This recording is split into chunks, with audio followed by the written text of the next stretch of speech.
Bonjour et bienvenue à cette capsule qui portera sur les similitudes et les différences entre OneDrive et SharePoint, les environnements infonuagiques de Microsoft 365. Alors tout d'abord, allons voir ce que OneDrive offre. C'est accessible par Microsoft 365, peu importe l'appareil. C'est un espace de stockage infonuagique, donc ça exige une connexion Internet. C'est réputé être un espace individuel pour le stockage de fichiers et de dossiers. Ça permet la collaboration et le partage. Toutefois, il y a une distinction importante à faire avec SharePoint. On va y revenir dans quelques instants. Et avec OneDrive, vous avez accès à l'historique des modifications sur les documents qui sont dans OneDrive et vous avez aussi accès à la corbeille. Allons voir maintenant du côté de SharePoint. Donc, c'est aussi accessible par Microsoft 365, peu importe l'appareil. C'est un espace infonuagique qui exige une connexion Internet, évidemment. C'est un espace réputé collectif pour le stockage de fichiers et de dossiers. Ça permet la collaboration et le partage et on va y revenir vraiment bientôt à la distinction qu'on doit faire avec OneDrive. Vous avez encore une fois accès à l'historique des modifications sur tous les fichiers qui sont déposés dans le SharePoint et vous avez également accès à la corbeille. Et SharePoint se cache également derrière toutes les équipes Teams dans lesquelles vous partagez des fichiers. Maintenant, un petit comparatif. Donc, du côté de SharePoint, le propriétaire, ce serait les propriétaires du SharePoint. Donc, il peut y en avoir plusieurs et leurs droits sont égaux. Ensuite, on va avoir d'autres rôles qui vont pouvoir être donnés, donc des rôles de membres et des rôles de visiteurs. Donc, les rôles de membres, normalement, ils ont un accès en modification. Ils peuvent également créer des fichiers, déposer des fichiers et supprimer des fichiers. Alors que les visiteurs, eux, vont avoir un accès en lecture seule aux documents, donc ils vont pouvoir les consulter, mais ne pourront pas les modifier. Les propriétaires, eux, vont avoir un droit de vie ou de mort sur le SharePoint et également vont pouvoir ajouter, supprimer des membres ou des visiteurs au SharePoint. Au niveau de l'administration des fichiers et des dossiers, c'est partagé par les membres justement de l'équipe qui peuvent créer, partager, modifier, supprimer ces fichiers-là, ces dossiers-là. La collaboration est très forte dans un SharePoint parce qu'en fait, c'est ça l'intention. C'est de pouvoir collaborer sur différents documents. Donc, soit à la conception ou à la création de contenu, ou encore de collaborer en partageant de l'information à un grand nombre de personnes. Donc, un SharePoint, il faut savoir qu'on peut créer un SharePoint pour une équipe de travail. On pourrait être 5, 6. Comme on pourrait avoir un SharePoint qui est diffusé à travers toute l'organisation, donc tout le centre de services scolaires, ou à un regroupement de plusieurs établissements, supposons, ou de gens du même cadre d'emploi. Au niveau de l'accès, on en a parlé un petit peu plus tôt, donc simplement peut-être ajouter qu'il y a une possibilité de synchroniser sur un ordinateur du matériel qui serait dans un espace infonuagique, mais je n'irai pas dans le détail là-dessus. Vous pouvez rechercher sur Internet, Microsoft a bien détaillé la façon de faire, mais il y a possibilité de synchroniser le contenu infonuagique sur un ordinateur local, donc si vous étiez déconnecté pour une certaine période, vous pourriez quand même accéder aux fichiers, aux dossiers, ou même les modifier et ensuite de ça les resynchroniser pour que les changements soient appliqués sur les documents dans le nuage. Au niveau de la confidentialité, les fichiers et les dossiers sont automatiquement partagés avec les membres de l'équipe ou les membres du SharePoint et les visiteurs. Donc évidemment, si on a 25 personnes qui sont sur un SharePoint et qui ont accès, supposons, à 5 fichiers et que j'en dépose un 6e, automatiquement ce 6e fichier-là est disponible pour tous les gens selon les droits qu'on leur a donnés. Donc, s'ils avaient déjà des droits de modification sur les 5 autres précédents, ils vont avoir des droits de modification sur le 6e qui va être déposé automatiquement. Du côté de OneDrive, c'est un espace individuel. Donc, généralement, les fichiers, les dossiers appartiennent à une seule personne qui contrôle tous ces paramètres. L'administration est donc faite par cette même personne-là, par l'utilisateur du OneDrive. Et ce propriétaire-là peut les garder privés à moins de choisir d'en partager une partie. Donc justement, la collaboration est possible dans OneDrive, mais c'est le propriétaire qui doit choisir de partager un fichier ou un groupe de fichiers, donc un dossier qui pourrait être partagé également. Et le propriétaire peut choisir à ce moment-là de façon très granulaire les accès qu'il va donner, à savoir si c'est des accès en modification, des accès en lecture, s'il ouvre l'accès plus grand au centre de service scolaire ou même au web en entier. C'est encore une fois accessible en ligne, il y a possibilité de synchroniser sur l'ordinateur, mais je n'irai pas dans le détail là-dessus. Au niveau de la confidentialité pour le OneDrive, généralement, tous les nouveaux fichiers ou dossiers qui sont créés appartiennent encore une fois qu'au propriétaire. C'est lui qui a un accès là-dessus et s'il choisit de les partager, c'est à ce moment-là qu'il va ouvrir l'accès à d'autres personnes. Donc, si j'avais à résumer SharePoint en 3 termes, j'irais comme ceci. C'est destiné à un groupe, ça permet la collaboration et ça assure la pérennité et la conservation des documents parce que même si le créateur de ce fichier-là ne fait plus partie du groupe, parce que supposons il change d'organisation ou il change d'équipe, le document peut quand même vivre et peut continuer à être modifié ou travaillé par le reste de l'équipe. Du côté du OneDrive individuel, si je résume en 3 termes, c'est individuel ou personnel. Le contrôle des accès se fait vraiment par le propriétaire et justement, c'est lié à un compte utilisateur propriétaire, ce qui veut donc dire que si vous quittez l'organisation ou si votre compte est fermé pour une raison ou une autre, automatiquement les fichiers, les dossiers qui étaient partagés ou qui existaient ne seront plus disponibles et ne seront plus accessibles. Donc, il y a vraiment un risque au niveau de la pérennité ou de la conservation des documents si c'est quelque chose qui devrait être accessible à d'autres personnes ou être accessible après que vous quittiez ou vous changiez de fonction. Maintenant, on va aller voir de façon plus concrète à quoi ça peut ressembler directement dans Microsoft 365. Donc, je me retrouve dans Microsoft 365. C'est facile parce que j'ai ma barre d'adresse ici en haut qui me permet de voir que je suis sur le web. Et dans Microsoft 365, j'ai accès à toutes mes applications en ligne. J'ai accès à OneDrive. J'ai accès également à SharePoint. Et j'ai accès à Teams. On va aller voir rapidement Teams pour le SharePoint qui est caché derrière. Donc, tout d'abord, si je vais par OneDrive, dans OneDrive, je vais avoir des fichiers qui vont être organisés. Donc, si je souhaitais partager un dossier complet, on voit que le dossier, il comprend quand même beaucoup de sous-dossiers qui, eux, contiennent ensuite des fichiers. Donc, si je décidais de partager au complet mon dossier formation, je pourrais le faire en cliquant ici sur l'icône du partage. Et ensuite, je devrais choisir le niveau de partage que je veux faire. Donc, je peux choisir tout le monde, que je déconseille vivement parce que tout le monde, en fait, on crée un lien qui est disponible à tout le web. Donc, on ouvre vraiment un accès vers notre OneDrive à la communauté de partout dans le monde. Donc, le lien peut se retrouver un peu n'importe où. Et à ce moment-là, si vous choisissez tout le monde, là, je vais vous recommander, évidemment, de définir un mot de passe et possiblement aussi une date d'expiration qui va faire que votre lien ne sera plus disponible après telle date.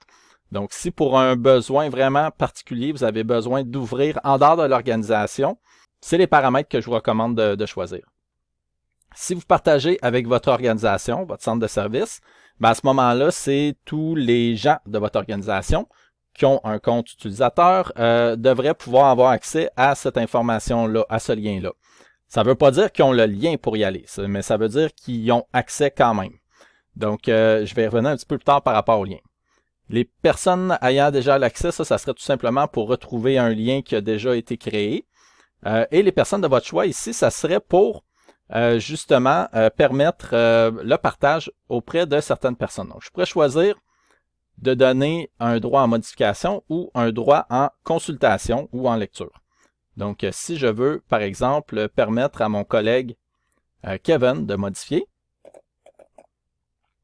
je pourrais ensuite entrer son nom et dans le répertoire de l'organisation, je devrais assez rapidement trouver son nom. Je peux ajouter des personnes individuelles, mais je peux également ajouter des équipes. J'ai une équipe Teams qui s'appelle Intégration du numérique pour les professionnels. Donc ici, si j'ajoute cette équipe-là, c'est automatiquement tous les membres de mon équipe vont avoir accès. Ensuite, je pourrais écrire un message et l'envoyer comme ceci. Et à ce moment-là, tout le monde recevrait un courriel dans son Outlook qui les informe de l'accès. Mais peut-être que je ne veux pas les informer. Peut-être que je veux tout simplement copier le lien et utiliser ce lien-là dans Teams ou dans un procédurier que je travaille ou pour mettre à un autre endroit. Donc, à ce moment-là, je pourrais avoir le lien et le gérer, donc donner le lien aux besoins à des personnes, mais je viens d'ouvrir l'accès en ce moment à mon collègue Kevin et aux membres de l'équipe intégration du numérique. Je peux faire ceci pour des dossiers, je peux également le faire pour des fichiers. Donc, je pourrais faire la même chose ici pour un document et aller gérer l'accès. Si je souhaite révoquer cet accès-là, donc c'est également possible et je vous recommande régulièrement d'aller vérifier les accès que vous avez donnés vers votre OneDrive, étant donné que ça devrait être un espace plus individuel. Donc, évidemment, si vous vous rappelez sur quel fichier ou dossier vous avez donné les accès, vous pouvez toujours retourner et cliquer sur Partage ou encore cliquer sur Gérer l'accès. Les deux mènent au même. Et ici, vous allez pouvoir voir à qui vous donnez des accès et tout simplement en cliquant sur le X, supprimer des accès. Mais vous pourriez également, parce que vous ne vous rappelez peut-être pas quels fichiers ou dossiers sont déjà partagés, vous pourriez également aller dans le menu Partager ici. Vous allez voir tout ce qui est partagé avec vous, par des collègues ou par l'organisation, et tout ce qui est partagé par vous. Donc, si je vais voir dans ce qui est partagé par moi, je peux voir que j'ai beaucoup de fichiers ou dossiers qui sont partagés et je pourrais tout simplement aller révoquer des accès comme ça. Donc, cliquer sur Gérer l'accès et supprimer les accès des gens pour qui c'est plus nécessaire.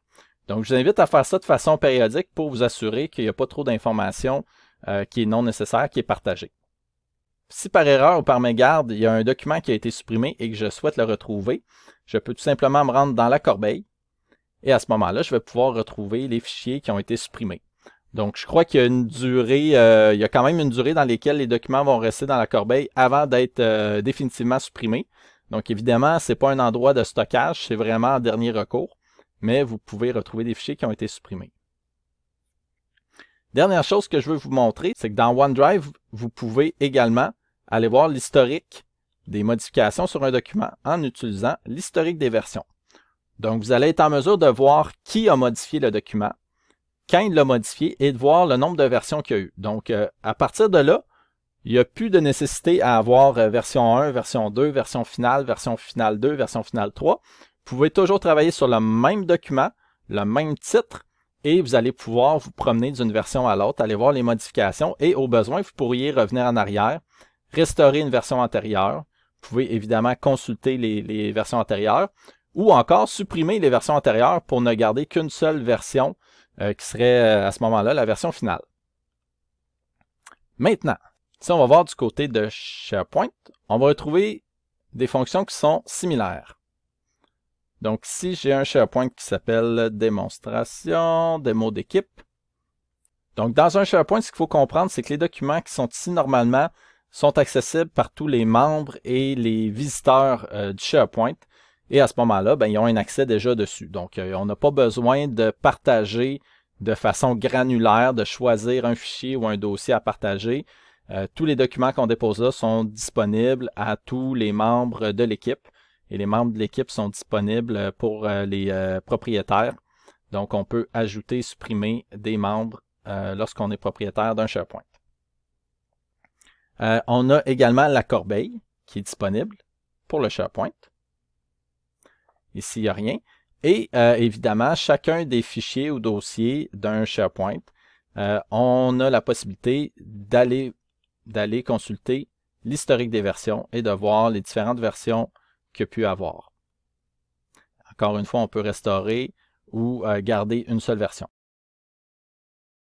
Maintenant, si on va voir la particularité qui existe avec une équipe Teams. Donc, avec Teams, vous pouvez faire partie de plusieurs équipes et généralement, en étant membre d'une équipe, vous avez des fichiers qui peuvent être partagés dans une équipe. Dans ces fichiers-là, vous pouvez avoir différentes choses. Ici, j'ai deux dossiers qui sont créés. Je vais en supprimer un ici. Et je vais me créer un nouveau dossier que je vais appeler démo. Et dans lequel je pourrais même peut-être... je pourrais glisser, déposer certains fichiers qui existent déjà, ou là, je vais en créer un nouveau.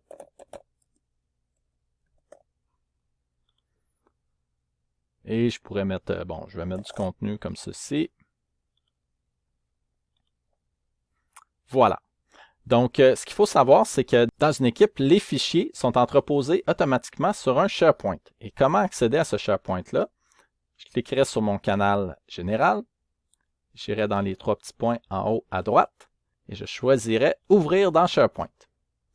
Ici, je vais retrouver les fichiers qui font partie de mon canal général. Donc, en fait, ce sont des dossiers et j'ai les fichiers que j'ai créés.